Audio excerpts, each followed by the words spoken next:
Lah dalah jagat Dewa Bathara ya jagat pangestu ngoro. Terus semeno. Kula wonten maring kadhawuh Rama. Capet-capet mergo arang-arang nggonku pinanggya kelawan Panakawan sing mripate jembar. Cangkeme ambane ora jamak iki anake Semar to ya? Inggih mekaten. Apa iki sing aran sapa? Menika ingkang nami Bagong Rama. Weh lah dalah. Lho, rung lucu kok wis guyu iki. Mergo kaget aku. Bareng aku nampa ature anakku terus ta jemena yen sira kuwi Bagong. Bener. Bener Bagong. Nggih. Padha kanthi raja sapraptamu ning negara Pancala. Nona amet pasang kaliman tabe tinebene ing ledune dumawing tawang-tawang. Lenepatna ing tulak manusi nuwun. Leres kula ingkang ngabdipun Bagong karana nggih mbok arang-arang pinanggih kalian Sinuhun Prabu ing Pancala. Iya. Sinuhun Prabu Dubriksa Drupada. Drupada. Oh iya. Dubriksa iki buta e. Sinuhun Prabu Drupada kepareng kula ngaturaken sembah semung keping pangabekti kula kunjuk. Iya tak tampa. Pangestuku tampan ana. Kula pundhi nggo jimat paripe dayanana ing kasantosan sinuwun. Panakawan Bagong padha raja sapraptamu. Ndara sinten sampean? Aku Trasta Jumena. Wah, Mas Trasta. Trasta Jumena. Nggih, Mas Trasta ya Mas Jum. Iya. Kula ngaturaken bekti kula kunjuk nggih, Mas Jum. Iya. Pangestuku tampan ana. Kula pundhi nggo jimat paripe dayanana ing kasantosan.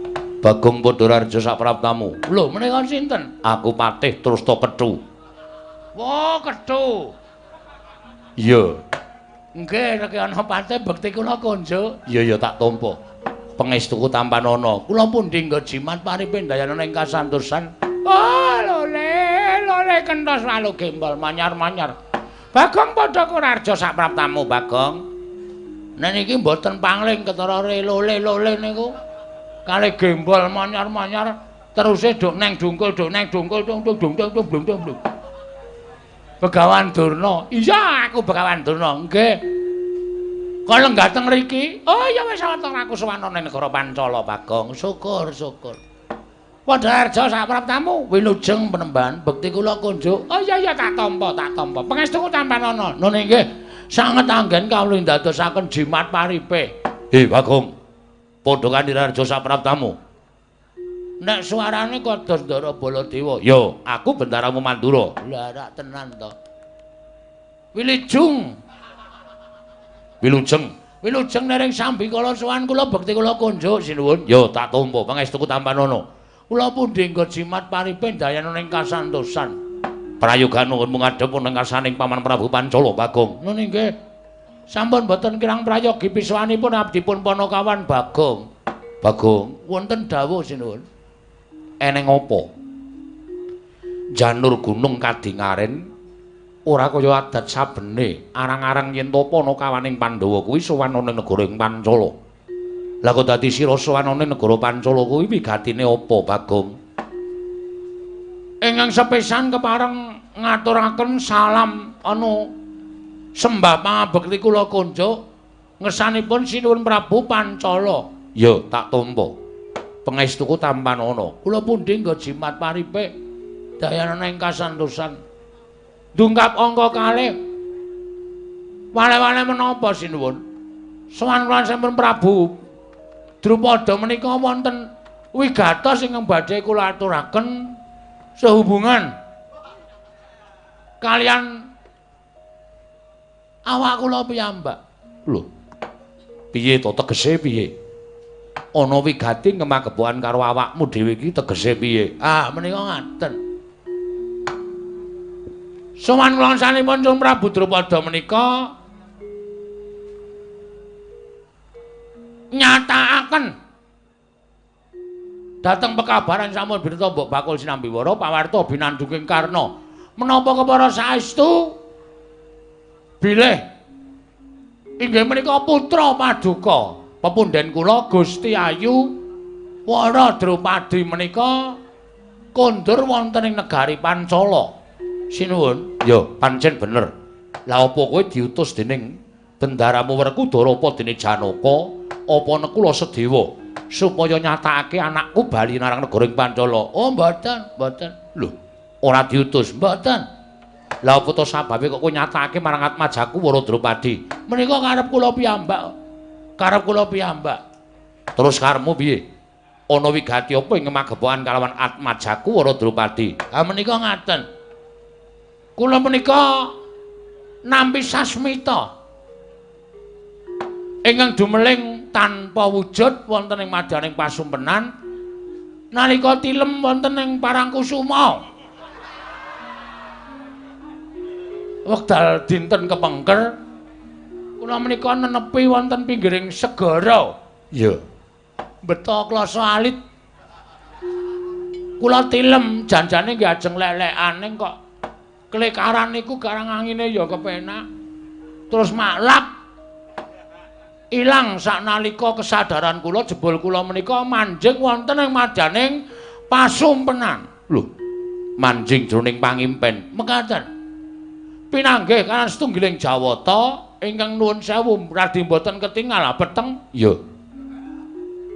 Jawata menika kala wau paring dawuh kalian kula. Bagong, iki negara Ngamarta lagi ketaman pacoban. Monggo kowe dadi abdining para Pandhawa. Ngoten menika. Ya, sabanjure. Mula kowe kudu iso nyelametke. Kowe kudu iso gawe arum asmaning para Pandhawa tetep dadi sangsa ngagunging para kawula sak jagat iki. Lah kowe tak kandhani ya Bagong. Lho, kok dewa paring sasmita kok akeh banget. Niku ceramah. Oh iya. Kula midhangetake piyambak. Nah, supaya kowe kuwi iso gawe arum asmaning para Pandhawa gandeng. Iki Prabu Puntadewa iki lagi jengkar. Mongko ora dingerteni menyang endi papan dununge Prabu Puntadewa. Lah, Wara Drupadi iki garwane kondur neng Pancala. Aja nganti kucem asmaning Dewi Wara Drupadi, aja nganti kucem asmaning putri negara Ngamarta, prameswari negara Ngamarta. Mula kowe sowan ning Pancala kanggo sawetara wektu kowe dadi sulihe Prabu Puntadewa. Ngaten menika. Lho. Kose-kose. Tegese dadi sulihe Sinuwun Puntadewa utawa anak Prabu Puntadewa iki tegese piye? Kula dhewe ya ora dong. Kula tumuli matur dewa wau. Nuwun sewu Bu Kulun. Kula dipun dadosaken sulih menika tegesipun kados pundi? Dewa wau niku paring dawuh ingkang dadosaken kula menika kagiat. Kaget. Inggih. Ora ketang sawetara wektu kanggo nyelametake asmaning Dewi Wara Drupadi. Kowe nang negara Pancala nglamar Wara Drupadi peken bojo sementara waktu. Kusik to. Ngepek bojo kok ming sedhela iki piye? Kula niku kulina nganten niku. Lho. Kulina ngono piye? Kula niku nek ngepek bojo niku mung dela-dela kok kula. Cocok mboten? Nek kira-kira rapate cocok ya culke. Nek kira-kira cocok ya teruske. Ngono nganten biasa nganten. Mulai dan kuwi. Lah anakku kuwi dudu sing kanggo jajal-jajalan ki ora prayoga. Mboten jajal nika resmi. Dados ingkang putra menika mangke menawi purun dhaup kalih kula, mangke nek Sinuwun Puntadewa sampun kondur, kula konduraken. Lho, lah upama baline setahun ngono nggih. Piye njuran? Lah, kula ya ngepek bojo gandeng saniki tindak niku wis 3 sasi ya 7 sasi menjadi hak milik saya. Lho. Kok kaya ngono lho. Niku biasa teng omah kula. Gareng niku nek lunga suwe niku bojone titipke kula. Weh, ngono to. Niku pun biasa. Kowe lungane pirang dina, Reng? 7 dina. Titip bojo ya, Gong. Nggih kula gawa teng omah. Weh. Kowe ya diladeni. Lah iya. Ya ora masalah. Lho lah gareng kok ya trima. Lah kula nek lunga le bojo kula titipke gareng kok. Dadi tenggen kula niku wis usum, genti-genten niku wis usum. Edian. Lah kok dadi kaya ngono ki piye? Sing ra entuk dititipke kuwi bojone Semar. Mergo bojone Semar widodari ayu banget e. Tahu bapak lunga titipke aku bapak ndasmu kuwi. Ngarep melu ngapa? Mbokmu meneng omah wae. Ngoten niku. Lah, mula sowan kula menika namung mituruti dawuhing dewa. Nek kepareng ajeng kula boyong teng gubuk kula. Nek mboten pareng nggih monggo mboten apa-napa. Ning nek mengke dewa nesu kalih sinuwun Prabu Pancala kula mboten tanggung. Merga niki dawuhing dewa. Gusik, dewa paring dawuh ki mestine ngandhakake dewane sapa? Sang Hyang Bambang sapa to ya? Sang ngertiku dewa ki ora ana sing jenenge Bambang. Sapa ya? Lali ya kula ning nyebutke jeneng kok pokoke dewane niku peteng dedet ketoke dewane niku ilmu hitam ketoke. Dewa kok nganggo ilmu hitam iki karepe piye? Lah ra ketoke. Ming suarane tok. Nek pokoke dewa, yakin sumpah kula mboten ngapusi. Niku dewa sing paring dawuh. Moli, mila. Walik lho. Mila samangke kula nyadong dawuh. Dewi Waradropati dipun paringaken napa mboten? Nek mboten nggih mboten napa-napa nek dewa mangke duka monggo anggenipun badhe nanggel. Nek diparingaken matur sembah nuwun. Jawipun kula cawisaken Betor. Betor iki apa, Mbak? Betor niku becak bermotor. Niku sing lagi ngetren pun mboten digenjot melih. Pun wonten mesine. Waradropati kula tumpake Betor, kula mlayu teng burine. Lah kowe engko tekan ngomah mati. Oh iya, Dik. Ya paling mboten kula numpak jejer kalih ingkang putra Waradropati. Bagong, wonten dawuh, "Kosik, bingung ngrasaku." Sebabe kowe ngerti yen to Yayi Peremban Durna, pandhita ing Sukalima rawuh mrene. Nggih, ngertos. Terus Begawan Durna rawuh mrene iki uga bakal nglamar Atmajaku Waradropati ingkang bali marang Projeng Pancala. Lah nek anakku tak paringake marang kowe engko mesti Durna ngamuk. Ning semono uga nek anakku tak paringke karo Begawan Durna, kowe mesti ngamuk. Jelas. Aniki wis dadi tekad kula. Kula niku wis tom-tomen kalih ingkang putra Waradropati. Pun kula lukis teng tembok ruang tamu kula. Lho, sapa? Putra panjenengan Waradropati nganggo anduk trok. Jas nika pokoke. Wiladalah. Saka kepengin kula nuruti keparenging dewa. Nek sinuwun mboten maringake, kula ngamuk teng pundi niki jenenge? Pancala. Nek sampeyan maringake matur sembah nuwun. Napa ya abot Begawan Durna kalih Bagong. Nek pancen didelok rupane nggih loro niki ra eneng sing apik. Dadi anak sampeyan iku dilamar wong bosok kabeh. Ning nuwun sewu, nek ditonton saka cocoking para kawula mung tamang tanting kawula semanten cacahe. Suara terbanyak mesti milih kula. Mboten wonten sing milih kalih Begawan Durna. Mboten wonten kecuali nek swara niku swara bayaran mesti milih niki. Ning nek swara niku luar dari hati nurani mang biawarake. Kawula Pancala Bagong karo Dropati apa Durna karo Dropati mesti do muni Bagong karo Dropati. 50%, 50% melih mesti do bengok Bagong karo Durna. Bagong karo Dropati ngoten. Wiladalah iki bingung aku. Bingung sampean ketok ana bingung. Pertama wau pun bingung sampean wis ketok. Lah lakon kok Bagong rabi ngene ora gawe bingung apa ora pecandhase? Mula ya alon-alon mawon sak titahe waton tekan esuk sing penting wis dibayar ngoten mawon. Iya, kula niku gumun suwe-suwe kok nduk njaluk lakon kok waton sak kepenake dhewe. Suwe-suwe iso lho. Bagong supit ngono iso. Niki wit pertamane kula wis mikir terus e.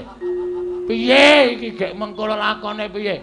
Mongko wis diweling, lumayang bebas mawon rasa pakem-pakeman sing penting Bagong rabi. Tak takoni rabi lho sapa? Ha monggo. Lah napa ora pecandhase niki? Niki dibayar ning iso setruk kula sesuk. Ya sing ati-ati. Ngati-ati piye mikir ket sore ngati-ati. Niki niku nek ora tak ganjel bokonge kula geblak ket wau-wau lho. Sebabe panggunge miring. Panggunge miring medhun iki iso mriko tenan. Ya piye? Lho. Malah ndukani seneni karo aku. Kula sak kepengin entuk kabar pawarta e. Pripun? Para Drupadi diparingke napa mboten? Nek mboten kula ngamuk niki wis kecekel tekan sadurunge gara-gara niki lakone. Mengko bar limbukan kula perang kali Kurawa wis lumayan. Engko terus gara-gara bar gara-gara mikir meneh. Ning ora masalah, ora apa-apa waton gelem nanggape kok. Bangane ra ngarani lakon ra nanggap nggo apa? Lah iya. Kowe kok malah gresula dhewe iki piye? Amen kok. Mangkel ya kula. Iya piye? Anake iki dikeke apa ora? Kok ya. Kula kei wektu 2 kali 24 jam. Suwe timen. Lewayangan ki ping tekan sesuk-esuk. Wah iya, Ding. 3 kedheping paningal. 3 kedheping paningal. Nek sinuwun Drupada mboten paring dawuh Bagong, anakku tak keke Durna apa tak keke Bagong? Ora ujan ora kaul. Nan kula nesu tenan teng mriki. Sampeyan ngerti to nek kula nesu, kula nguyuh sak nggon-nggon. Biyen kratone Pesing mbok men. Asli kula ora guyon niki. Pun mang paring dawuh, kula nengga sabdanipun Sinuwun Prabu Drupada. Ana kaya wae.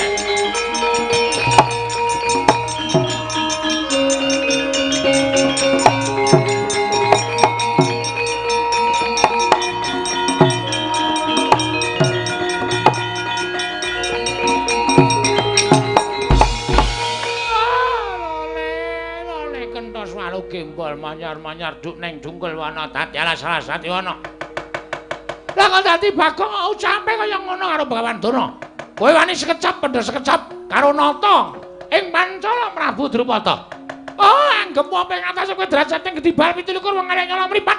Ing atase kowe mung batur kok nglamar karo putra ratu ki ora ngilo karo githokmu, ora ngilo karo kahananmu kowe Bagong. Sik. Omong kok wonten mecotot. Mbah, kowe ngerti tresna ora? Kowe ngerti wong tresna ora? Jodoh ya ora perkara rupa.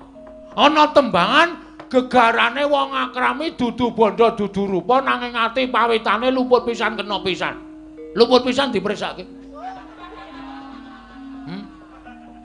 Dudu bondo dudu rupa mung ati pawitane. Mula wong arep rabi iki ukurane ora bondo ora rupa.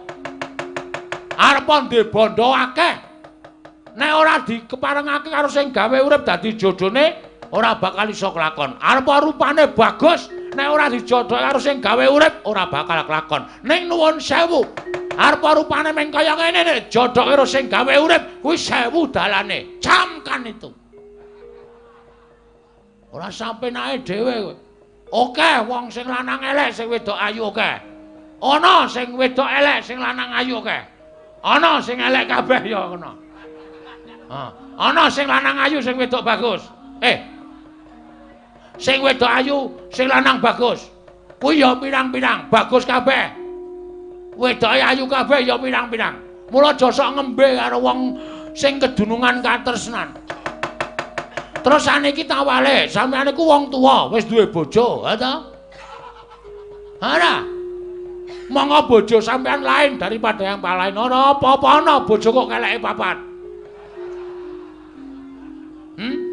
Nek ora bojone Begawan Durna tangel lamun. Oh, lah kok dadi kowe kok ngece karo Bagong sing duwe hak. sawutuhe sing duwe apa jenenge Purbawasesa sawutu iki sinuwun Prabu Drupada dudu sampeyan. Sampeyan karo iki padha-padha wong lamar. Ngenteni sabdaning Sinuwun Prabu Drupada. Diparingke apa ora nek diparingke matur sembah nuwun dene ora ya wis ora apa-apa. Ora usah dadak kowe ngunak-unake aku. Nek kowe arep ngunak-unake kowe terus arep ngopo? Terus arep ngopo aku tak takon. Ngejak gelut. Bagong ra wedi. Bagong ki wonge ra tau wedi. Aku wedine ki nek ra ana wong liwet. Aku gila tenan. Nek ameng karo wong kaya kowe iki, aku ki ra wedi nang di papan Bagong wis kulino unek-unekke Durna, ha to? Mula sampeyan ajeng napa saiki? Sampeyan ajeng napa? Kula tak takon. Lho, kowe wani karo Begawan Durna? Weh, lah biyen wani saiki wani ora tau aku ana wedine karo Durna. Yen ngono ngene, tak gawe sayembara. Oke, ra masalah. Gandeng aku karo kowe padha-padha ngalape lawan para Drupadi. Sapa sing iso kowe karo aku andon pupuh tegese Bandayuda. Oke. Bagong aja sembrono Durna iki kekuatane ngedap-edapi. Sampeyan ora usah ngelekke. Sampeyan ratu ra ndek keputusan. Nganti kedadian kaya ngene iki mergo sampeyan ora paring pangandikan. Drupadi tak keke iki, tak keke kae. Ngono rampung, ora dadi geger. Sampeyan bareng ana kahanan kaya ngene lagi, Bagong ngati-ati. Kula kowe tuwa ora usah dikandhani. Lho, aku malah tok unek-unekke. Nang kene arep tak unek-unekke kabeh. Bagong aja kaya ngono. Ngapa kowe jum? As kebacon muring nek carane ngene. Bagong. Kudune kowe ngawas karo githokmu. Ora ana wong ngilo iso ngilo githake dhewe. Lho. Ora usah melu-melu Sinuwun Prabu Baladewa. Aku ngerti sampean tekan kene mbelani karo Durna. Kudune sampean ki mikir. Sampean iki kudune menggalih. Prabu Puntadewa ki sapa? Prabu Puntadewa kuwi kadang sampean dhewe. Prabu Puntadewa lunga, bojone purik kok malah ajeng jodoke karo Pendhita Armodar ngene. Sampeyan iki ratu, nuwun sewu, iso menggalih apa ora? Lho piye? Nyepeleke ora. Sapa sing nyaru wis tau nek-nek. Nah, ra ngapusi. Aku nek, "Ha apa? Kowe barang yo apa?" Gecek modar kowe. Lho wong delok barang kok dinek-unekke. Wis ben apa? Ha ora. Jajal sing jeblas kuwi. Nek ora ngene iki ora metu pangunek-uneke atiku. Ora. Nek pancen wani metu jaba. Oh iya, oke. Metu jaba ya metu jaba. Ayo, neng lapangan utawa nang alun-alun negara Pandura ditemtoke. Kekuatane Bagong karo Begawan Durna iki menawa sapa? Lakon legandang dening aku. Legandang jangan legandang. Caedan. Kae ora legandang ning gelandang. Salah kabeh. Begadang. Berarti sampean penggemar Rhoma Irama. Ngerti lagune ayo. Legandang jangan legandang. Ono kuwi. Sampean seneng apa? Oh iki wonge nyenengke. Nanggap ora mung guyu. Ya, sesuk tak timbali ning Pancala. Nah ngono, sarombongan. Ya. Beres pokoke gayeng. Ya Bagong. Nyuwun pamit lajeng gelut kalih Begawan Durna. Ya sing ati-ati. Begawan Durna sing ati-ati. Oh nggih Kakang Prabu Pancala ngestaken dawuh. Ayo metu njaba. Iya, wis kulino namung tatokke njaba. Aku wis ngerti kok iki nek ora metu njaba cilaka iki. Tanggung jawab iki. Mula terus gage-gagele. Nek ora ngono Jawa ngrekoso. Wis kono do metu njaba ndak malah gawe geger ana ning jroning Datraya. Ayo metu njaba Bagong. Ayo metu njaba ya metu njaba. Lho. Hop sik. Wong arep perang kok kaya uyon-uyon ta iki. Aku ra melu dodok kamu to, wah jan keparan tenan iki. Baleni ayo tantangan baleni. Oh iya. Yen ngono kowe uga ngarepake Waradrawati pancen kepara nyanda. Tak gawe sayembara Bagong. Apa sayembaramu? Sapa sing cilik iso gedheke, gedhe iso nyilikke? Aku iso. Aku cilik iso tak gedheke, yakin. Nan kuwi. Sapa sing cilik gedhe iso ngungkuli kadhetane Bengawan Durna? Wenang boyong Waradrawati. Nek kowe kalah kowe bali. Waradrawati diboyongane Bengawan Durna. Ayo, metu njaba legane ati. Ah, ngono iki.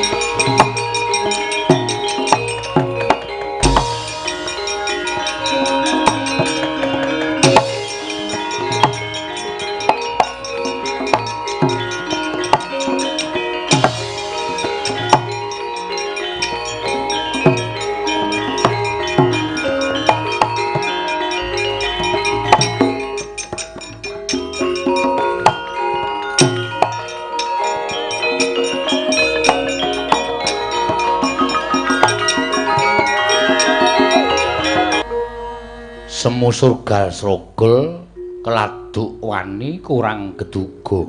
Inggih Kanjeng Rama.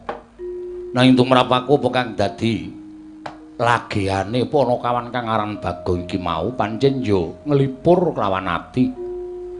Yen pancen ditonton saka babagan unggah-ungguh tata krama ya rada ninggal. Nanging jroning ninggal tata krama lan unggah mau yen to dudu Bagong mesine ora bakal wangun. Ning nek Bagong kok dadilan wangune. Ngeten Kanjeng Rama. Malah saka pangiraku negara ing Pancala dina samengko bakal dadi ajanging pasulayan. Prasa semena wonten maring adawuh aku ing bakal nemoni Mbak Yumu Waradrawati non. Bakal tak tanting sapa ing bakal dipilih antaraning Bagong lan Bengawan Durna. Ngaten kemawon Rama. Kula kinten menawi mangke peperangan menika dipun lampahi tumunten Bagong ingkang menang. Saenipun Bagong direngkuh wonten negaring Pancala. Ngayomi dhateng Kakang Mbok Waradrawati semanten ugi menawi Bagong kawon inggih kajengipun wangsul dhateng wismanipun. Paman Premban Durna kalenggahaken wonten negaring Pancala ngayomi dhateng pun Kakang Mbok Waradrawati namung kemawon sampun ngantos dipun parengaken kaboyong wonten ing Puskalima. Oh ngono ya. Inggih. Menawi mboten dipun parengaken kaboyong wonten ing Sukalima, kula saged ngawat-awati dhateng tingkah lampahipun Bengawan Durna menapa dene Bagong ingkang badhe menang wonten ing peperangan mangke Rama. Lah kuwi malah luwih prayoga lan luwih becik. Yen to pancen kaya mengkono terus jemena budalna kang padha seba pun Rama kundur ngedaton nek ngestaken dawuh Pati wonten timbalan. Kaya Surana dawuh maneh. Budalna kang padha seba Pati nek ngestaken dawuh nyuwun pamit madal pasilan sing ati-ati aja kaya bocah cilik. Purna gatining pananggilan. Sanata kundur ngedaton drog sangke dampar kira-kira gambaran gading kadhiraken sangganing Pramban Cedi manggung ketanggung Joko Palala ingkang sami ngambil panteraning keprabon gawe tinggal saking Mandrawa tindaknya Sri Nararata lamun katinon saking Mandrawa kaya tansah jejengkaran tindaknya Sri Nararata wau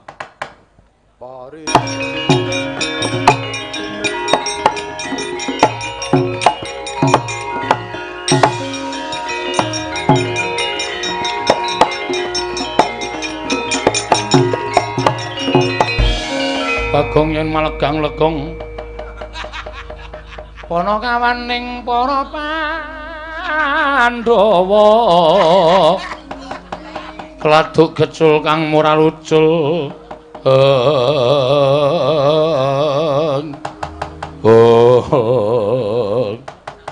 kowe lha ora kenyono-nyono lah kok malah nampa penantanging Bengawan Durna.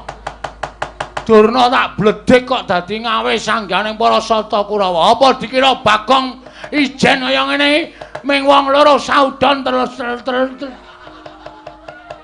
saurupan. Ora bakal wedi karo Kurawa. Sapa sing ketok? Apa dianggep aku iso nandingi Sata Kurawa? Iki aku nek ora ganti. Nek ora salin wujud satriya sing pengpengan perang wis ora gayeng perang karo Kurawa. Ya, titenono, tandangono Bagong legane atiku.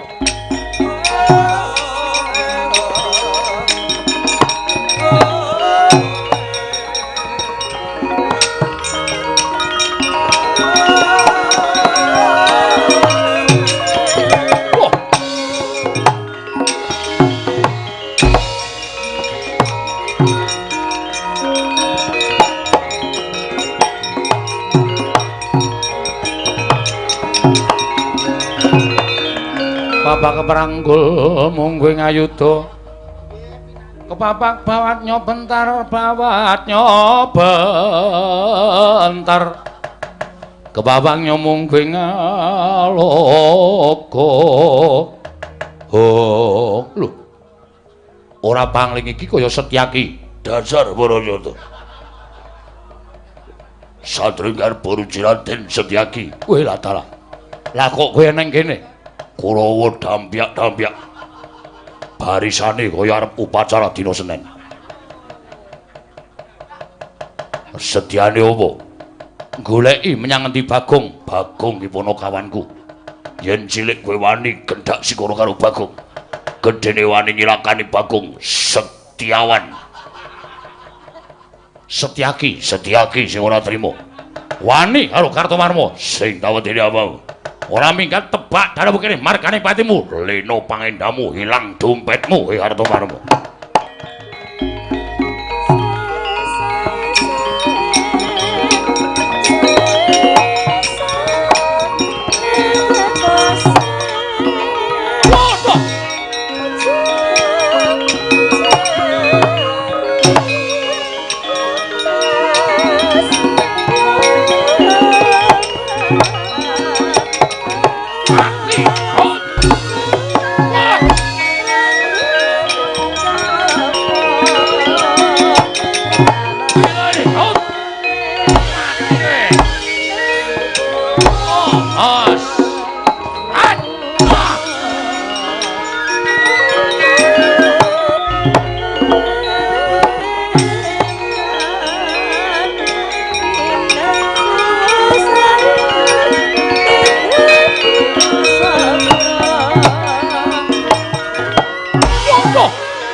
Dan Gatot Kaca dasar Kebarayata mati mati oh waduh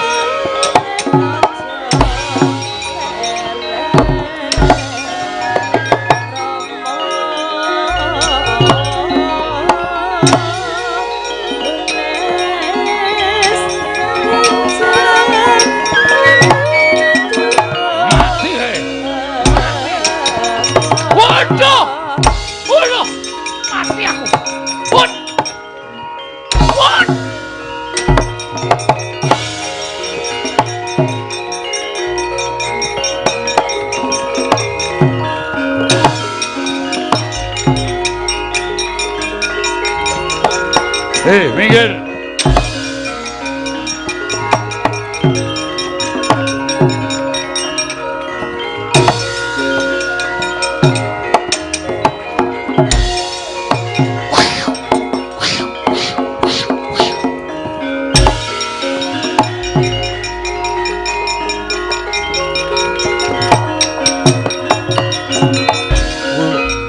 Ora pangling iki Anoman barang ning Pancala.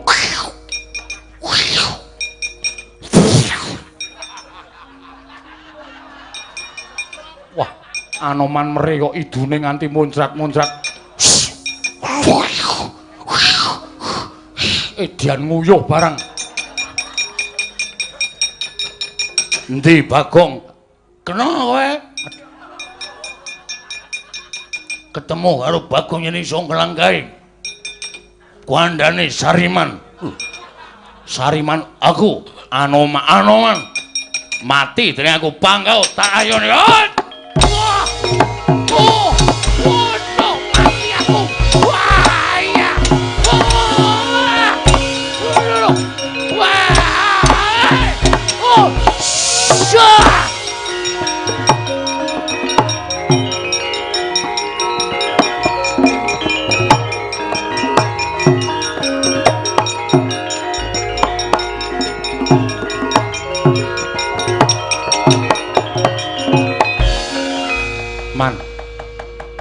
sampeyan dawuh kali Kurawa ning nyatane ngapusi. Lho, ngapusi ngapa?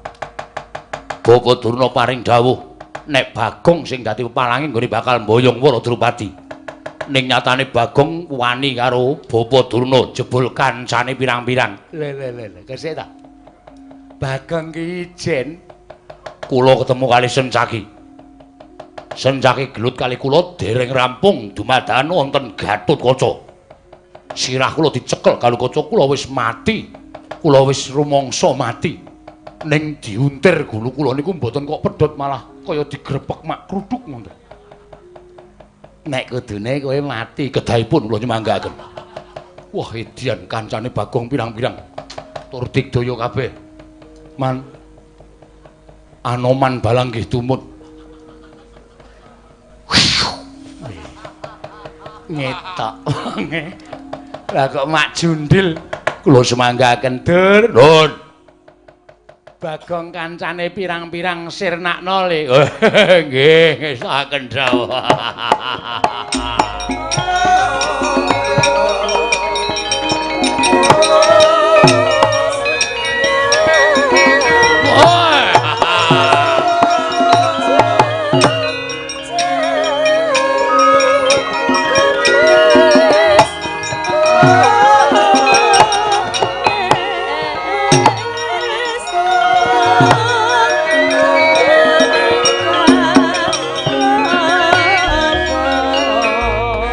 Dursasana barang kok maju iki.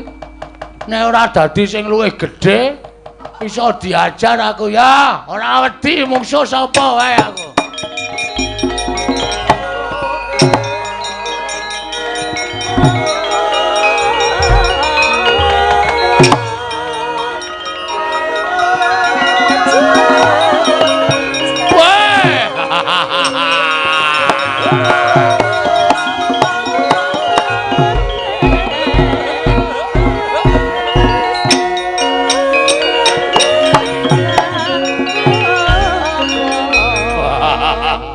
Wiwit kapan kowe joget Werkudara?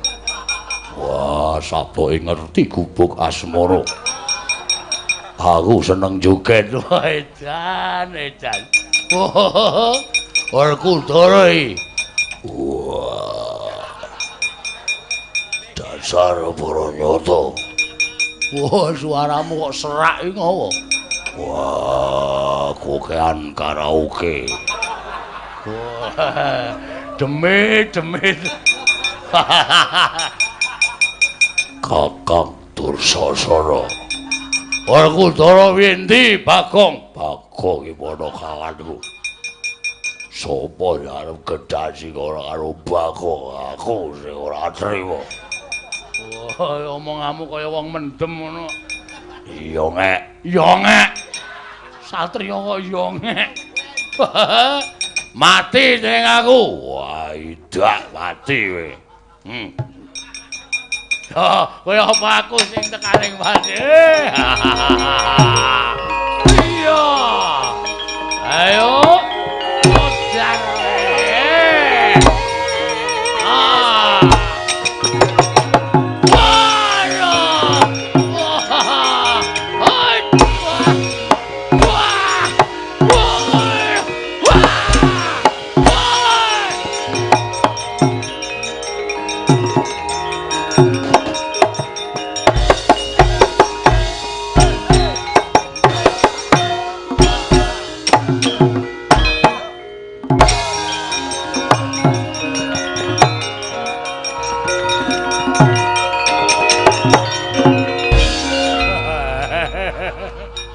Isin man kula.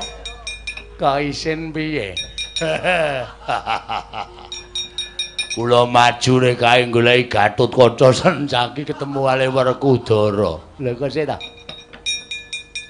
Werkudara barang mrene iki ngapa? Kakangne iki lagi lunga kok tekan kene. Lah duka. Omongane kaya wong mendem nika. Disaruk-saruk ora karo-karuan. Kula ditendangi, kula semanggaken. Mati kula. Ora mundur mawon isin. Kakang Penemban Durna. Ah, pripun Mas? Bagong mboten isa disingkirke. Kula aturi majeng wonten ing pabalan. Tuh, Bagong.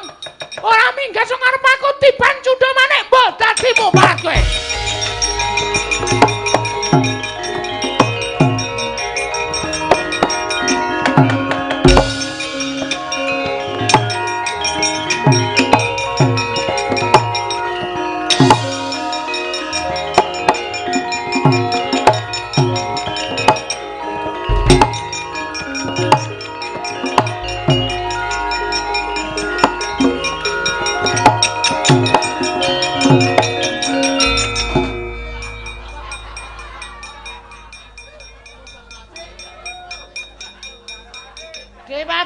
Pripun? Ampun mriki lho. Lah pripun? Isin kula. Oh iki pokal gawene sapa iki keparan karepe dhewe. Aku mau nek dibukake ngono ku. Oh kaya kelingan jaman sing wis-wis aku.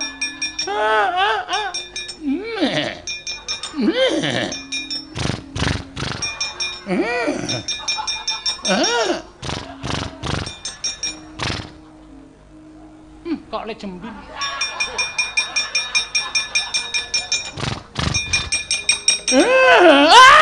Aku karepe dhewe wirangan aku.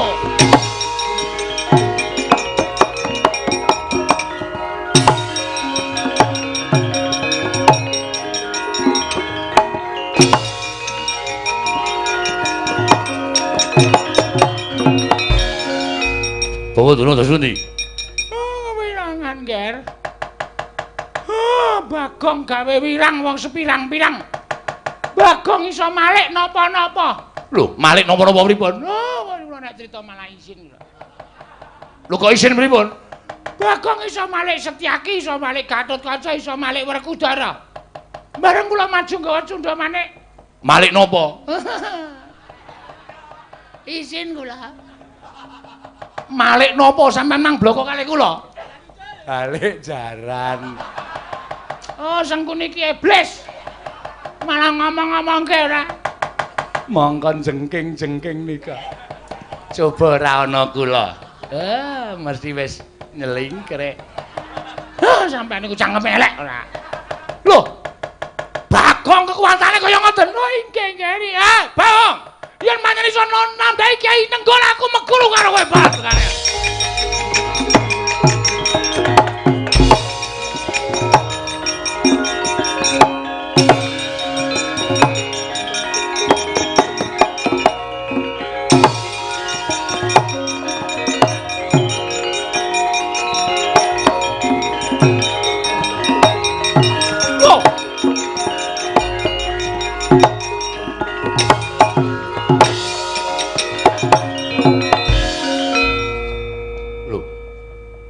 Lho iki ora pangling Yai Ndrawati.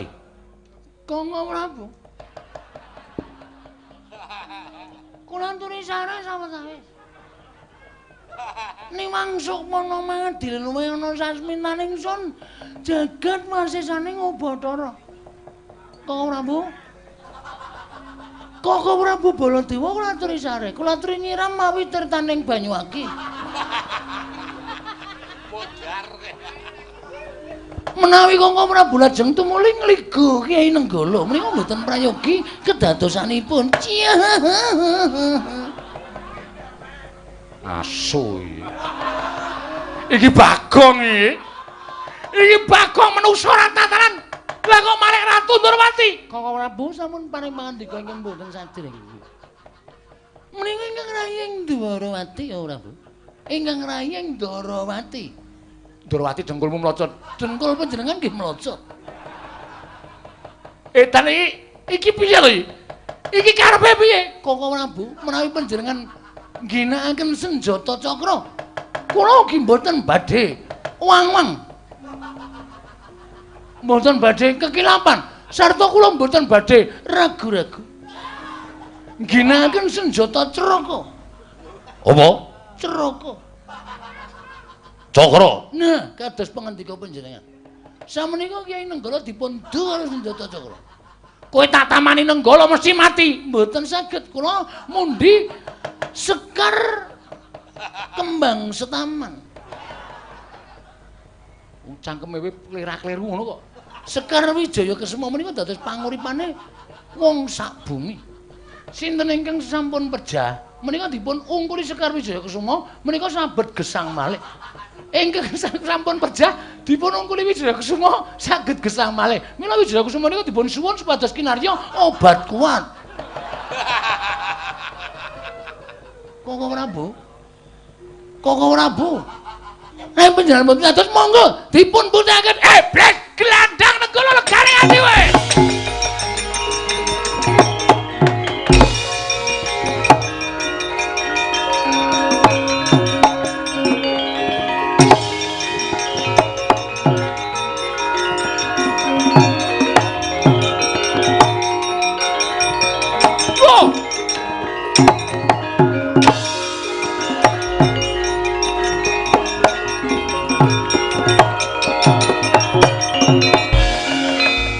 Janaka undendrem. Janaka undendrem. Siadi ngerti Yai Prabu Kresna menyang endi? Prabu Kresna nembe dhateng Indomaret. Edian. Iya aku kok digawe bingung karo lakon iki. Iki dudu Janaka iki. Iki dudu Janaka ayo ngaku ae. Koko Prabu. Koko Prabu. Wingeng rai menjanaka. Koko Prabu Baladewa mlajar-mlajar wonten menapa?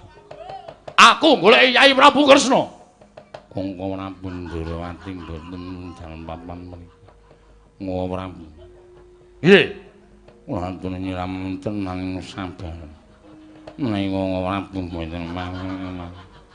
Koko Prabu mbanian iki ardane kamsu Koko Prabu samriki Koko Prabu. Iki kok mengko Koko Prabu karepe piye? Nek menjenengan badhe mulawan bagus. Ning mboten ngerti. Koko Prabu. Mboten ngerti mangke nganti nampane. Koko Prabu samangke ngaturi kok. Ah, kowe Bagong kowe karepe iki.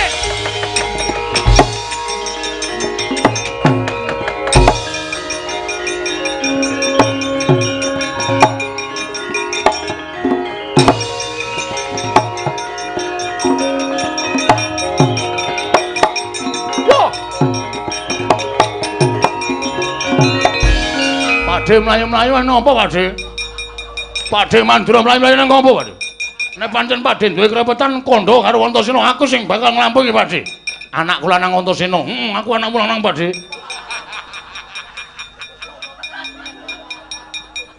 Pakde Mandura, iya. Pakde Bule, iya. Kowe ngerti Bagong ora? Sopo Pakde? Kowe ngerti Bagong apa ora? Pakde ngeloi Bagong kok. Kusik. Saiki omong sing suwe. Omong sing suwe. Suwe. Lho, ora ngono. Omong sing akeh. Akeh. Antasena. Piye, Pakde? Antasena saka endi? Kasatriyan. Kasatriyanmu ngendi? Pringgondani. Anu. Ngrandu Gumbala, Pakde. Antasena kok kasatriyane Pringgondani iki gosok kowe. Karo omahe dhewe ora apal iki, Pakde. Omahku wis digusur, Pakde. Urung ding, Pakde. Kasatriyanku ngrandu Gumbala. Pakde goleki sapa? Goleki Budewa. Ora. Goleki Bagong. Bagong ora ana, Pakde. Kowe rasa ngapusi. Suaramu grok-grok kuwi Bagong. Kowe ora minggat nenggala dening aku. Aduh, Pakde, aku tak mlayu, Pakde.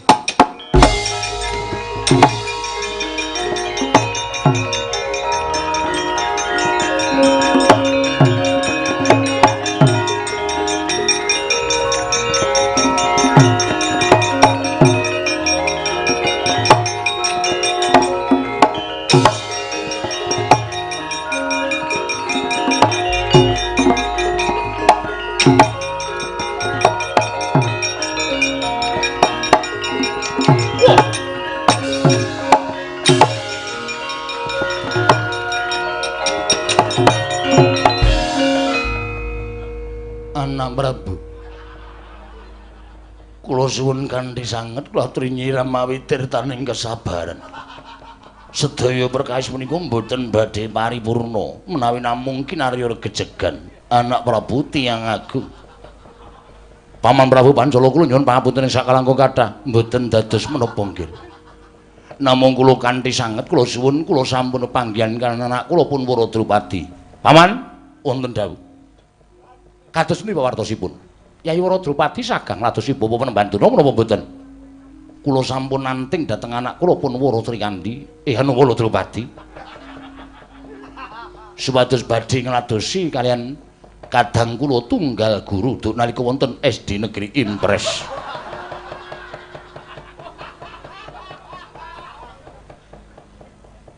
Setan.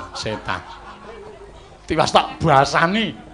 Menos ratatanan gugu karepe dhewe menungso kranjingan. Wah, lah kok kowe iki ngobrak obak karo asmaning Paman Prabu Pancala. Malih ora kowe? Kowe malih apa ora? Ora gelem malih aja nglawan kendarat ning tanganing Baladewa. Nggir, Bu. Tiyang Agung Baladewa.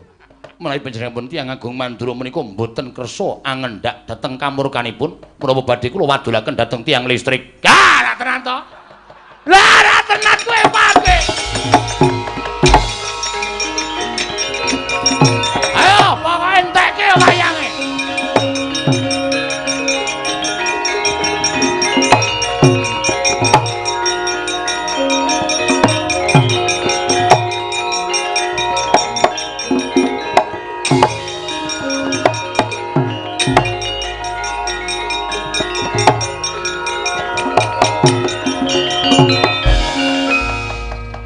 Wis kentekan wayang ngantian. Sing nang eblek wis tak tokke kabeh. Wis tetep konangan aku iki suarane ra iso ngapusi kok. Wis tak ilang-ilangke geroke tak ombeni barang ya mesa konangan. Pinter tenan Baladewa. Wis ah. Kala cacak menawa cara lakonane. Nek Sinuwun Mandhar mateni aku ben dipateni. Candak kowe aja mlayu, Bang. Wah, ta.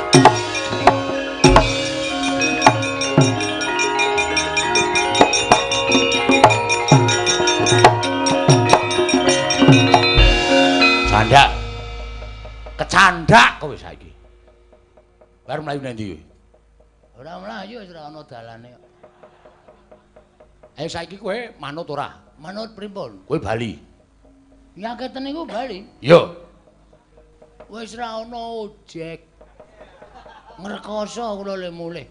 Bali ora? Mboten ajeng wangsul. Wani karo Baladewa. Mboten ajeng wantun. Nek ora wani bali. Mboten ajeng wangsul. Tegese wani karo Baladewa? Mboten ajeng wantun. Kowe iki jane piye to? Ya ngene iki asline. Wah, setan alas. Bagong, nun. Aku wis ditanggungke karo Yai Prabu Duryudana supaya iso kelakon mboyong Wara Drupadi dikaro dening Bapa Panembanduna. Ning nganti aku gagal mboyong Yai Wara Drupadi, aku bakal napa duka saka Yai Prabu Duryudana. Mula aku tetep kudu mentala karo kowe.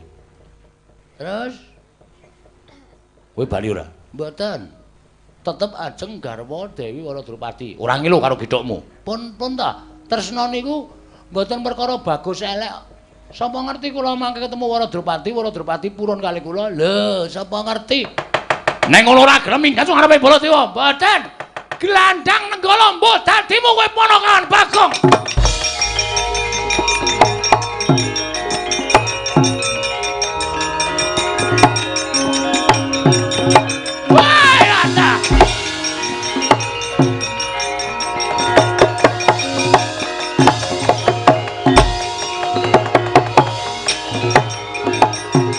Weh, ana sing ora setuju siji.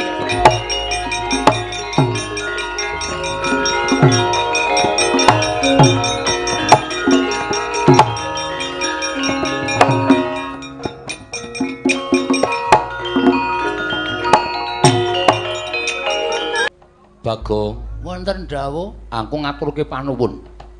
Dina sira wis gawe srana munduring para Sata Kurawa. Begawan Durna medeni anak Prabu Mandura. Nggih. Sak kamat-kamat sinuwun. Gandeng sayembara ingkang sekawit Nalindring Pancala melu mirengake marang upataning Begawan Durna. Nyatane sira Bagong ingkang bisa ngundurake Kurawa lan iso menang lawan Begawan Durna. Nggih. Mula netepi marang sumpah ingkang wis aku nalika semana melu mirengake atmajaku bakal tak paringake kowe. Serius. Iya tenan.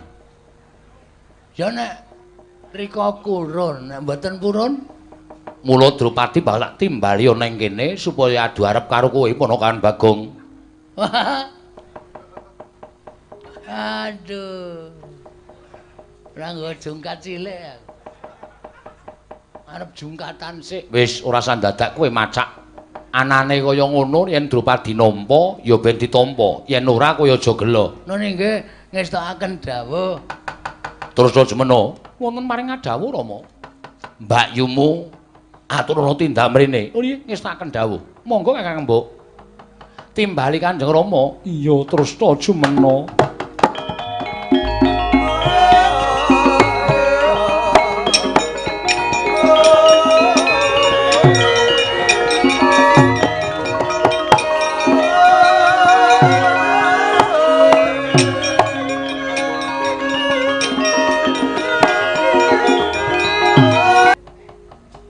Drupadi wonten paring dawuh Kanjeng Rama. Ning ngarepamu kuwi sapa? Menika Panakawan Bagong ingkang wis bisa gawe tentrem negara ing Pancala. Merga saka pamutahe Begawan Durna, mesti wae yen kowe tak tanting supaya tak rabeki karo Durna mesti ora gelem. Trimah pejah. Mula gandeng kowe ora gelem tak rabeki karo Begawan Durna, mongko ingkang bisa ngundurake Begawan Durna mau Bagong. Mongko Bagong duwe niat ngayomi marang kowe sak jroning kowe ditinggal karo bojomu ya kuwi anak Prabu Ngamarta. Mekaten Kanjeng Rama. Iya. Menapa dipun keparengaken kula sak rembag lumiyen kalian Bagong? Ya sakarepmu kono. Aku tak nglungani papan kene rembugen sing kanthi apik-apik. Nggih ngestakaken dawuh. Wis kono. Bagong. Nun. Penake. Durung apa-apa e. Wis kon menake. Panakawan Bagong, wonten dawuh. Moro saiki tak takoni niatmu apa nggone bakal kepengin ngayomi kelawan aku. Satampang karamasane. Angel tenan nek ngomong nek karo wong wedok iki nek lagi pertama kaya ilate iki kaku. Sak pengkeripun sinuwun Prabu Puntadewa, kula nika namung badhe ngreksa asma panjenengan. Tegese ampun ngantos disenggol dening priya sanes, ampun ngantos dipun kajengaken dening priya sanes. Mila niki sisteme kawin kontrak. Tegese piye? Kula dados garwa panjenengan. Ning mengke nek sinuwun Puntadewa menika sampun rawuh, kula kedah ngawon panjenengan kula aturaken sinuwun Prabu Darma Kusuma. Lah upama nggone tindak kuwi setahun, panjenengan dadi bojo kula setahun. Yen lil tindak 2 taun, dadi bojo kula 2 taun. Yen nganti ana apa-apa upamane sing jeneng tresna kuwi jalaran saka kulina, aku campur karo kowe saking kulinane terus aku ya ketukuran rasa tresna sing gedhe. Nek upama aku terus iki mung upama lho, aku duwe anak karo kowe piye? Sesuk nek Sinuwun Puntadewa rawuh, anake dipacul ndase. Kuwi jenenge ora duwe rasa kamanungsan. Nek upama Sinuwun Puntadewa gelem nampa ya wis ra apa-apa anakmu tak monge. Monggo, monggo. Daripada kula omong dadi kere. Lu sampeyan sing momong. Iya. Berarti ya wis mbangane aku dipek ratu kono-kono. Akeh sing padha ngayunake kelawan aku. Kowe becik nek aku urip karo kowe, Bagong.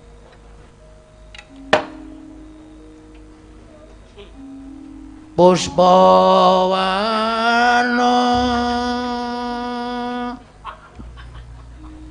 Alayub. Kowe iki arep ngopo? Ajeng anu buka gending. Gending apa? Mboten iso. Ame ngawur watone lekom. Menika saestu. Iya tenan. Wah, jan. Nek ngoten kula wis ora ana tabeting antaraning Panakawan kali Bendara. Ora ana. Kepareng kula badhe ngadeg. Ya ngadeg kok saiki wae. Nggih alon-alon karang wong tuwa ning ngadeg ora iso sakal. Iya. Wah, jan. Kula ya wis ora basa karo panjenengan. Wis ora sah basa ora apa-apa. Yayi. Yayi Wara Drupadi. Kakang Mas Bagong wonten dawuh. Nyes. Nyes bokongku. Ati. Jan. Kaya siniram tirta wayu sewindu. Inggih. Iki terus apa liar jagongan iki meneh lapangan ngene iki. Hah? Apa ya ora ana tempat ngopi lah paling ora. Berdua. Lho. Kowe pesen kopi, sing kopine iso ana gambar I love you. Terus monggo aku sing nyeruput. Wonten Pancala mriki wonten papan kados mekaten. Naminipun Pan Cafe. Ben saya awur-awuran wis niki. Nah ngono ayo mlebu jroning Taman Sari wae ya. Inggih ngestaken dawuh. Engko aku lungguh kowe ning jejerku. Gandeng aku sarep rabi karo kowe. Berarti kan abdi-abdiku kae ya ngladeni karo aku. Mestinipun mekaten. Nah, alhamdulillah. Iso apa-apa iki. Biasane ning omah mung dikongkon bojoku. Bojoku saploke ra iso mlaku kae. Nek akon sak penake dhewe mung nuthuki cangkir tek. Minta minum. Teng, minta makan. Aku padake baby panggang. Baby sister. Inggih monggo Kamas. Aja Raden. Kamas wae. Inggih, kula dherekaken manjing wonten ing Taman Sari. Yo. Mangkat yo. Inggih, monggo kula dherekaken. Yo ayo yoan. Inggih. Monggo. Mlaku bareng ya? Inggih. Aku gandeng. Gandeng yo kena, ngrangkul yo kena. Ayo ora. Aku mau nek ngrangkul. Aku nek ngrangkul kene iki tanganku turah. Nritik terusan. Nyok ngeceki apa-apa. Nggih. Ya mlaku bareng wae yo. Monggo kula dherekaken Raden meneh. Jagat pasesaning Bathara wayah Bathara jagat kate wonten drawuh sinuwun. Mesti wae tuwuh tandha pitakon jroning atimu. Apa ta sababe? Dene panjenengan ingsun lenggah ning dampar parandene durung kawiyos pangandikaning ingsun ing kababar mring sagung para nayaka lan punggawa. Non. Ngantos tuwuh tandha pitaken salebeting manahipun ing abdi kepatihan menapa ta ingkang ginebeng salebeting penggalih paduka Gusti kula ingkang sinuwun. Delan sasampunipun kepareng kula ngaturaken sembah sumangga ping pangabekti kula kunjuk. Iya Pati tak tampa. Ora liwat. Pangestu ingsun tampanana. Lha pundi nggo jimat paripih dayanana ing kasantesan. Uruhananira Pati. Inggih. Nggon ingsun sak pejagong lawan sira Pati Guwa Garba. Sayektine mung bakal nyuntak marang pangunek-unek ing penggalih ingsun. Bab ingkang pundi? Paduka sampun dados nalindran jayeng bawana. Paduka sampun dados nalindra kuncaraning ngrat jagat ngantos keberbeken dhateng mandhangipun Prabu Kalimantara. Nalindra Muda ingkang sugih bondo bandu. Nalindra Muda ingkang boten kekirangan menapa kemawon teka Paduka nggadahi pangandika ing kados mekaten. Pate wonten dawuh.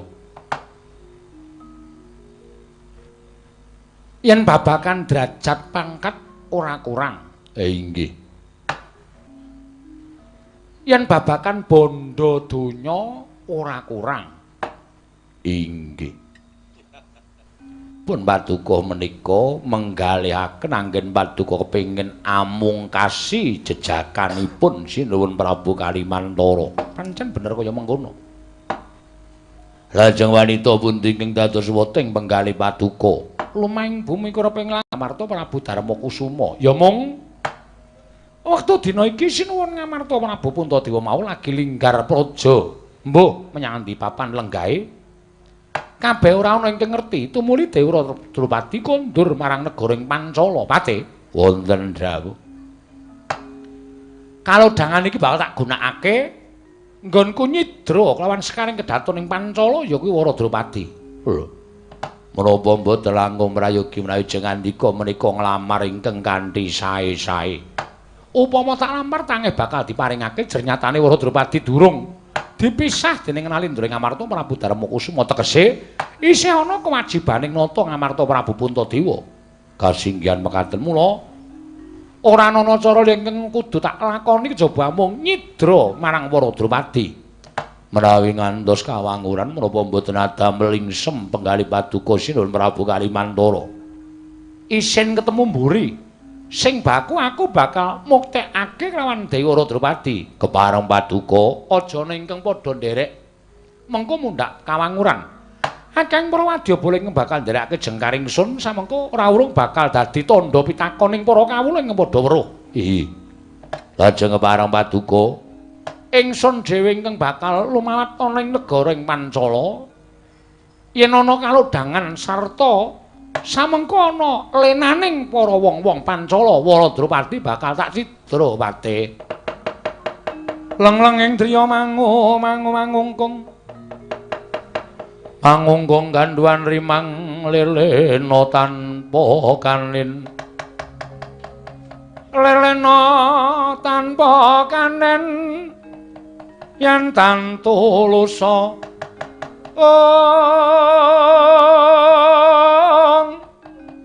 amangku sang Dyatama Nalindra Muda wuwuse angrerepa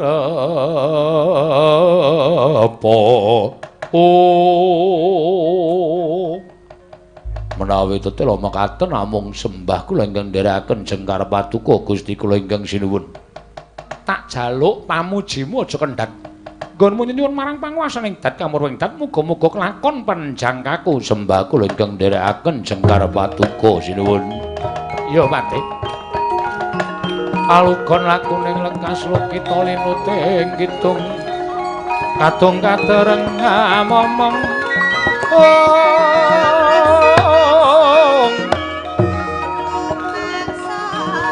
mangun manah rahayu yana tanah kolong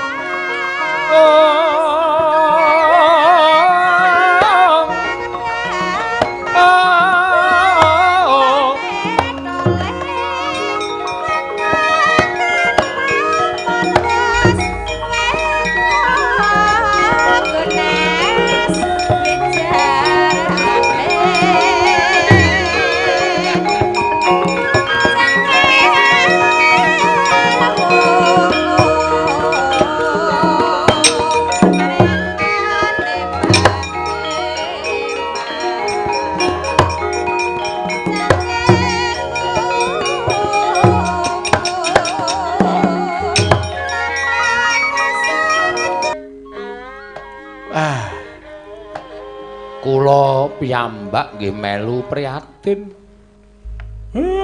Negari Ngamarta pun dangu komplang Kakang Semar.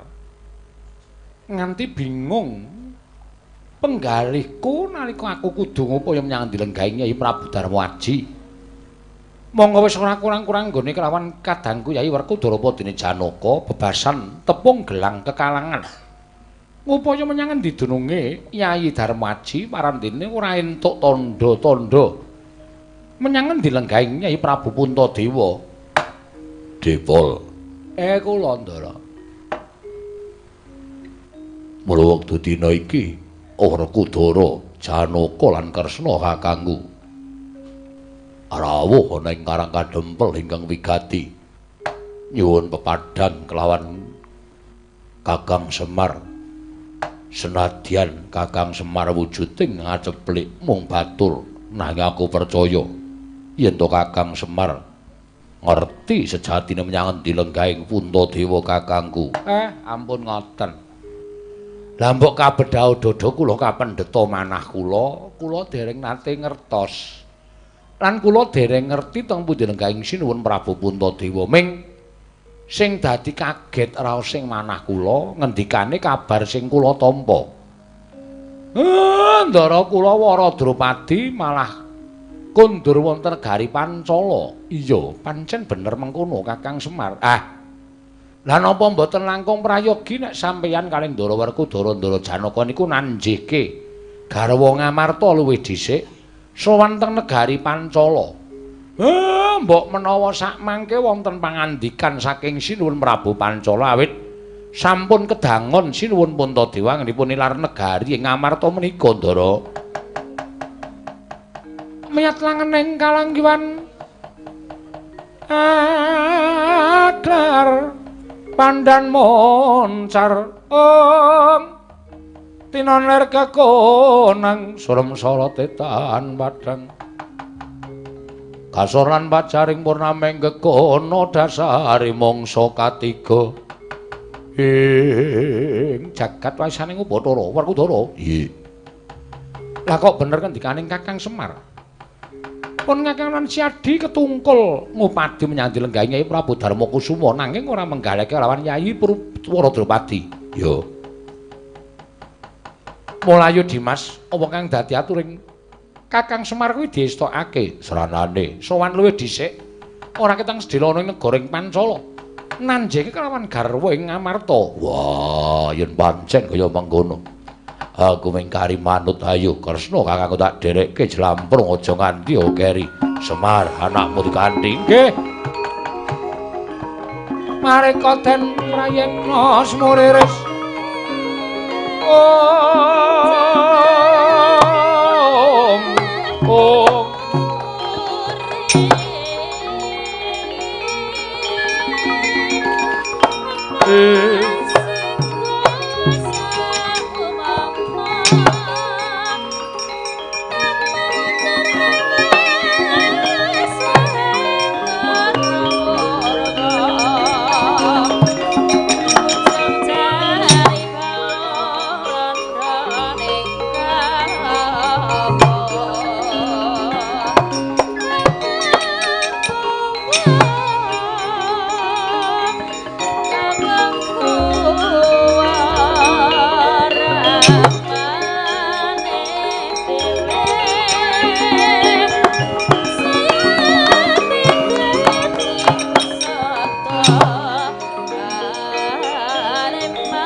Niat langaning kalang wanaglar wandhan moncar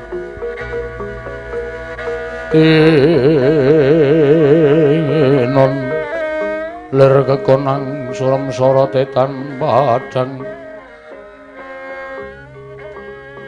om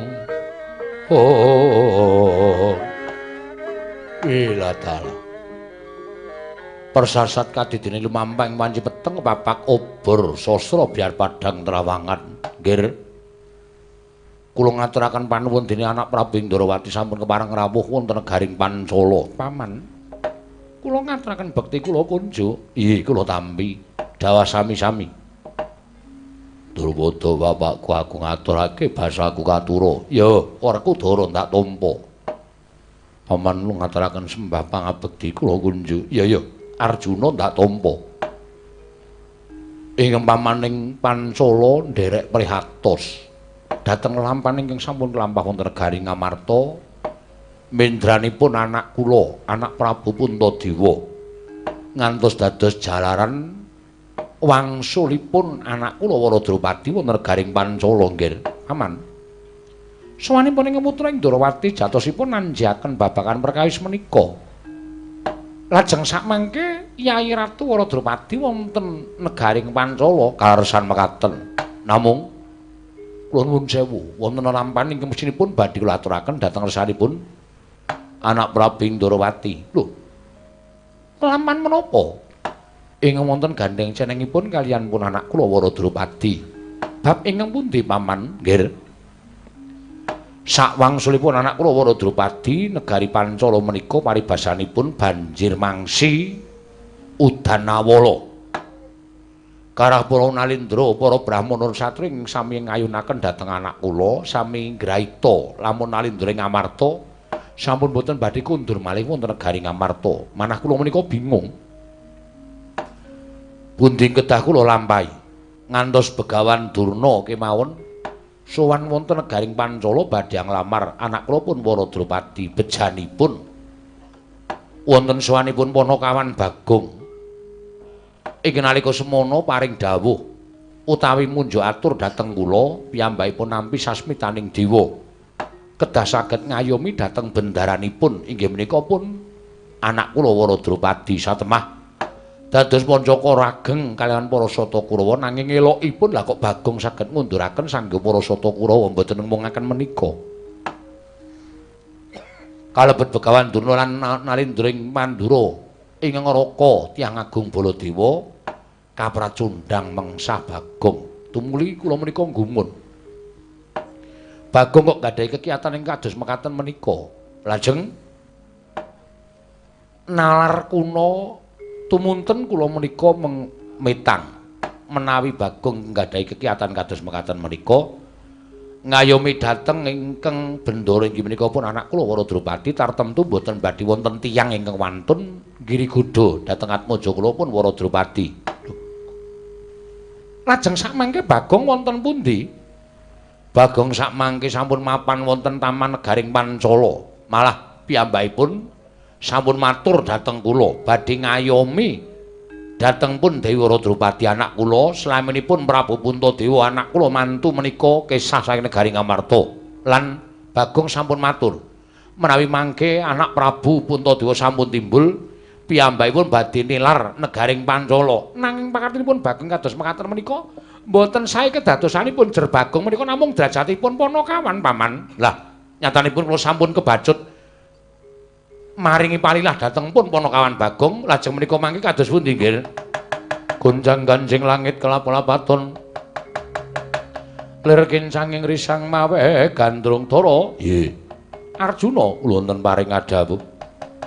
Mula ta mula sawani anake Semar iki mau kok ora katon Bagong. Lah kok jebul Bagong mulang sarak dheweke ninggal malang unggah-ungguh lan tata krama mapan ana negara Pancala kanthi pawadan ngayomi marang Mbak Yumu Waradrupadi. Nek nganti Bagong kurang ajar kepiye Janaka? Koko Prabu lati lenggah ing prayogi.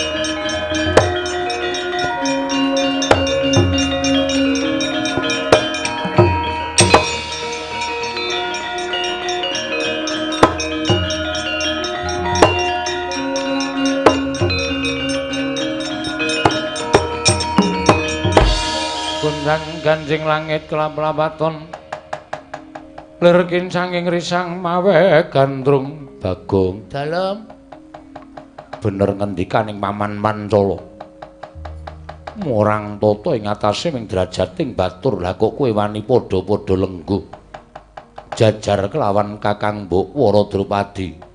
Nyuwun pangapunten kula menika namung sadermi ngayomi ing atase mung ngayomi marang bendaramu wae. Lah kok kowe lungguhmu jejer kelawan Prameswari Ngamarta. Kula mboten nyuwun ning gandeng Dewi Waradrupadi sing kepareng dawuh kali kula supaya lenggah jejer. Kula niku jare ya pekewo. Lah niki lho tangan kula isih abang-abang dijiwiti terus. Napa mboten nganyelke? Yen ngono kowe wis kurang ajar karo Kakang Mbok Waradrupadi. Mboten kurang ajar. Kadanging pun Kakang Yayi Janaka sing gedhe pangapuramu ya Dimas. Kaya ngapa ta rasane ngatasé aku tininggal dening guru lakiku nganti tekan 3 candra suwene. Dene ana wong kang gelem ngayomi marang aku. Malah kepara kebeneran to Dimas aja ngruputke karo Bagong. Kakang Mbok, mestinipun boten kados mekaten lampanipun. Panjenengan menika Prameswari Negari Ngamarta. Teka Bagong wantun nyala wetah dhateng jengandika lenggah jajar kados mekaten. Malah semunipun radi boten wonten ginggangipun antawisipun jengandikanipun lenggah kaliyan pun Bagong. Pancen aku ingkang njaluk supaya Bagong lungguh jejer kelawan aku ya nyatane bareng Bagong jejeri kelawan aku. Atiku krasa tentrem, atiku krasa ayem Yayi. Ngandel ora senengane kok maido arep rupane kaya ngene iki. Ning gedhe dayane Bagong bali ora. Ora. Lho, ora basa.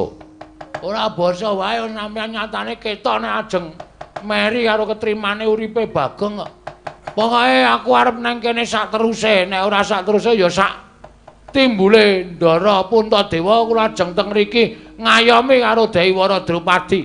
Yen ngono kowe wani karo Janaka sing tak wedeni apamu kene marganing patimu Bagong.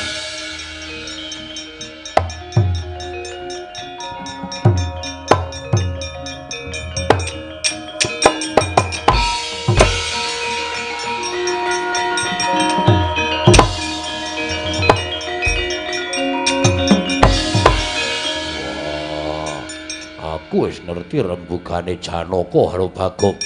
Kowe pancen batur sing ora ngerti karo derajatmu. Ora gelem medhun kowe jejer karo Waradrupadi Mbayu tak idak mutar kowe. Idan tak idak genti kowe karo mutar.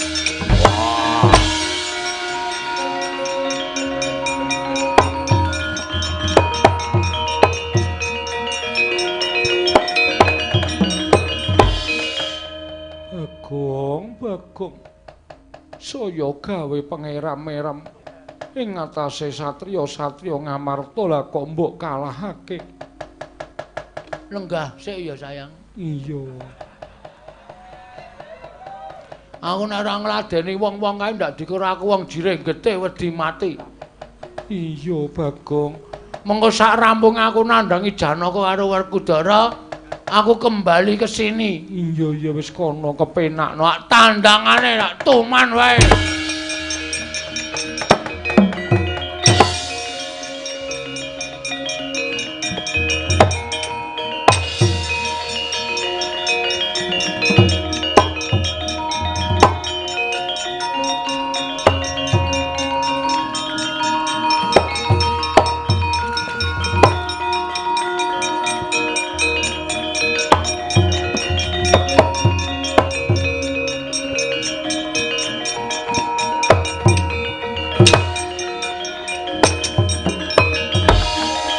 Janaka mboten kinten babar pisan. Bilih Bagong nyata anggunjak dhateng Kakang Mbok Waradrupadi, semune Waradrupadi ora wegah nampa karo Bagong, ditampa kanthi ikhlas. Lah dalah jagat diobat jagat pangestungkara. Lah kok dadi kaya mengkono kanane Bagong? Mung gumunku lho, Yayi Waradrupadi kok ya nampa iki ana lelakon apa Maratresba? Tak presanane kaca paesan Werkudara.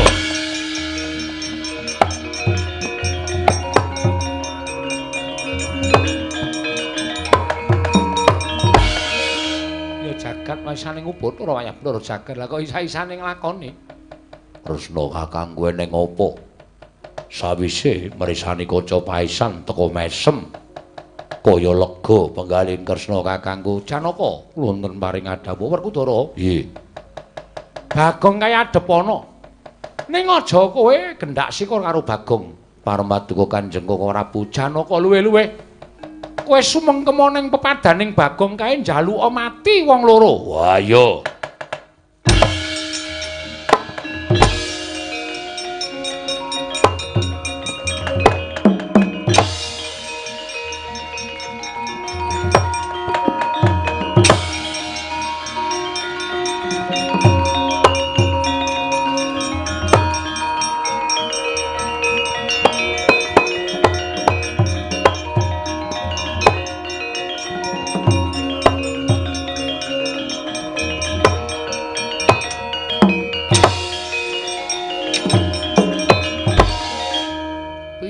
Ada munduk-munduk iki ngapa iki?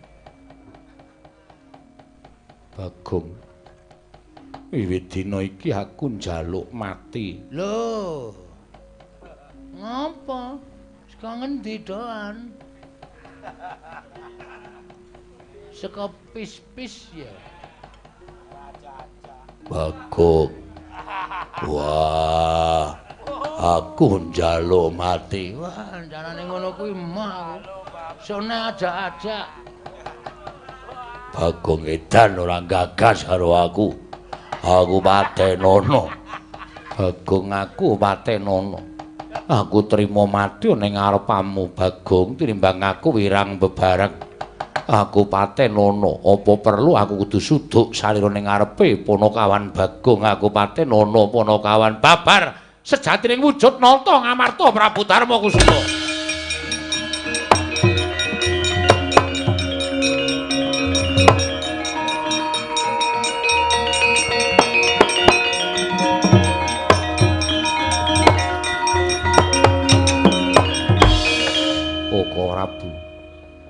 Aneh.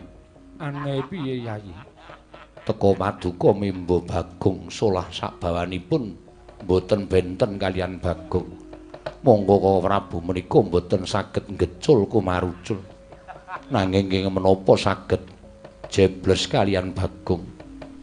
Sing tumindak dudu pun Kakang nanging uga Panakawan Bagong ingkang tak papanake ana ing kalpikaku iki Dimas Arjuna.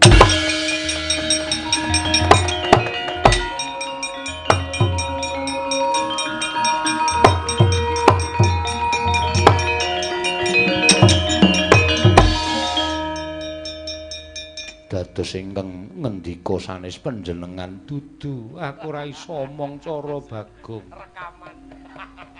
Aku sing ngomong. Ya. Lajeng ingkang tetembangan jejogetan. Kula kandhane kok ngeyel ora. Wis ngene iki wis apik wis tekan esuk dadak diprotes. Angel lele mikir. Iya, Bagong. Dimas pun Kakang sayekti nggone Mendan krana pun Kakang upaya wujuding pustaka Jamus Myang Jimat Limasada ingkang Mendran saka negara Ngamarta Yayi.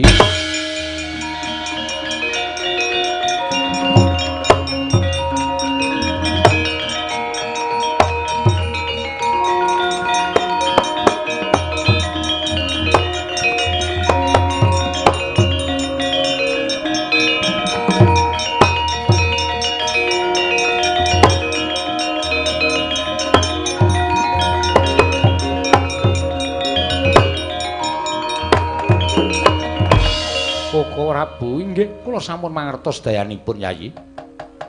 Namung mengatono tasih wonten kewajiban inggih menika ngupaya wonten pundi durungipun pustaka Jamus Myang Jimat Limasada. Kula piyambak mboten mangertos. Lajeng badhe dhateng pundi anggenipun ngupaya pustaka Jamus Myang Jimat Limasada. Koko Prabu kula mboten saged munjuk atur dhateng ngersa paduka Kanjeng Koko Prabu anak Prabu Darmakusuma kula ingkang sowan nggih.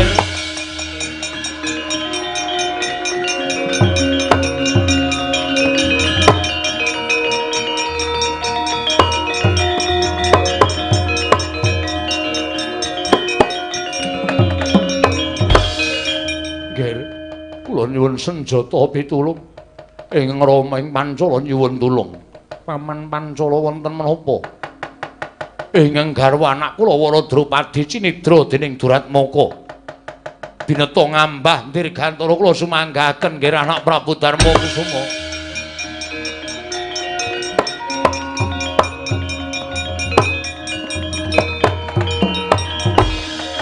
Koko Prabu Yayi Waradrupadi murca. Ora dalah. Yayi Waradrupadi cinidra Duratmaka kasinggihan mekaten Koko Prabu. Lho edan kae arep ngopo kae? Aseme dinggo. Lho. Sondi? Tolilet. Tak kira nek ngrebut Waradrupadi wis udu hakku wisan. Hakku mau saiki senes hak kula. Yayi Punta wonten dawuh. Nalendra kala wau menawi saged pinanggih sampun ngantos jengandika gendhak sikara.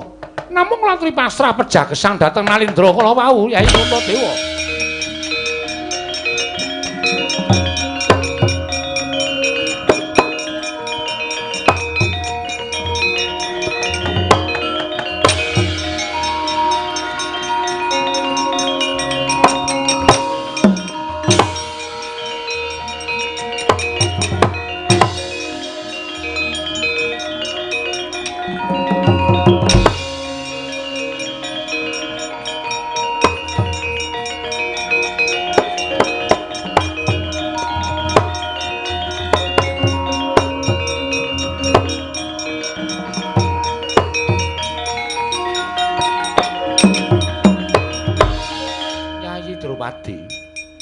Ora usah dadak kowe bingung.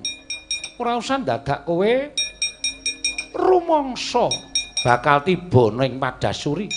Nanging kowe bakal tiba ning kasur babut kowe winengku garwa dening Nalendra ing pusara Bawi Prabu Kalimantara.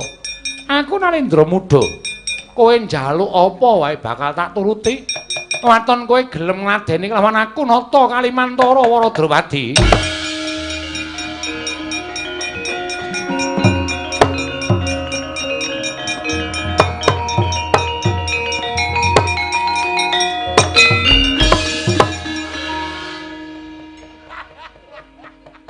Iki kaya Prabu Puntadewa kasinggihan mekaten sinuwun menawi paduka badhe garwa dhateng semah kula pun Waradrawadi kula mboten menapa-menapa namung jejeripun piyai kakung mbok inggih medal margi ingkang leres menawi paduka badhe garwa dhateng semah kula monggo kula caosaken tangan kula kekalih kula mboten badhe owel. Upami nyatanipun Waradrawadi menika nggadahi raos dhateng panjenengan malah sak mangke langkung prayogi kedadosanipun jer kula jejering guru laking mboten saged ngayomi dhateng inggih menika tetimbangan kula pun Waradrawadi kenging menapa kula kisah saking negari Ngamarta tigang candra laminipun sampun satrepipun menawi paduka tresna kaliyan pun Waradrawadi Drawadi tresna kaliyan panjenengan namung saderengipun maduka mengku garwa dhateng tetimbangan kula pun Waradrawadi kinaryosa nanggen kula ngaturaken dharma bekti kula monggo sinuwun kula aturi nampi dhateng sembah kula babar jatining wujud pustaka jamus jlima klata.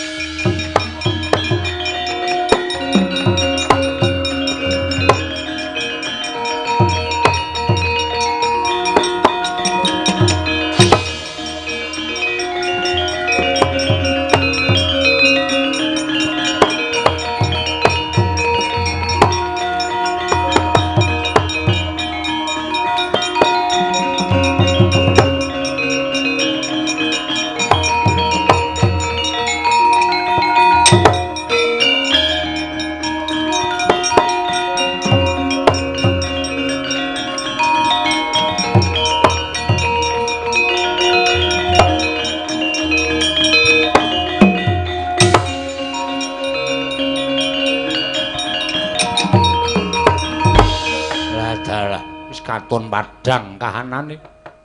Anakku Drupadi wis bali, Yai anakku Puntadewa uga wis timbul. Kresna, iku wonten dawuh paman. Ingkang pamaning Pancala ngaturaken panuwun ingkang tanpa pepindhan. Semeruga kowe Werkudara, ya. Aku ngaturke panuwun ingkang tanpa pepindhan, ya. Ora dadi ngopo. Muga-muga kabeh bisa mlumpuk malih ana negara Ngamarta. Ya, kuwi lho prayoga. Iki piye kok dadi kanane kaya ngene piye?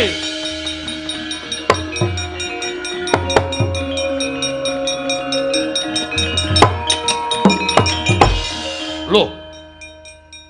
Yai Waradrawadi. Nggih Koko Prabu kasinggihan mekaten. Lho, menika Yai Puntadewa. Nggih. Koko Prabu kasinggihan mekaten.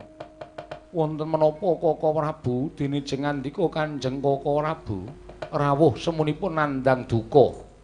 Apa boleh kakangku teka-teka nesu? Nek karepku arep nesu karepku. Nek gandeng kahanane wis kaya ngene iki, aku arep nesu karo sapa? Yen nganti aku njaluk Yai Waradrawadi padha karo aku ngrusak bebrayane Kyai Prabu Darmakusuma. Ora prayoga Werkudara. Weh, mantene tak kandhanane sik.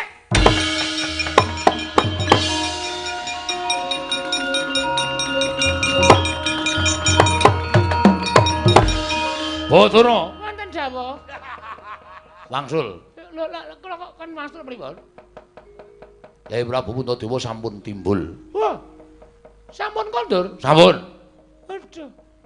Nek ngaten kula coplok anginipun dandan manten. Coplok kabeh. Inggih ngestaken dawuh. Kula wajak bali. Inggih ngestaken dawuh.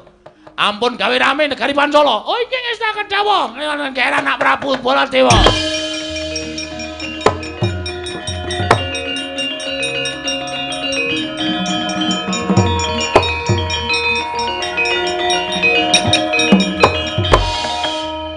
Wis kelakon. Nadyan ora ketang sedhela anakku Waradrawadi diwengku dening Bagong. Kowe diwengku dening Bagong Drupadi. Panjenengan ingkang dados Bagong. Iya. Sami kemawon mboten dados menapa. Sampun Yayi mboten sah sujana.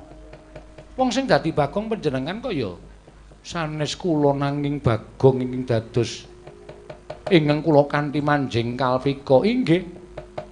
Sampun samangke sampun ngantos dipun permasalahaken mergi. Kawontenanipun sampun padhang kados mekaten. Wis ora usah dadak werna-werna. Sura Sudira janing Kang Rarsasi Sura Sasi Sabarjen wae. Koko Prabu sampun menawi mboten saged ngendika, mboten sah tumut ngendika. Mugi-mugi sedaya tansah manggi wilujeng niring sambika wiwit purwa madilan wusananipun nggih.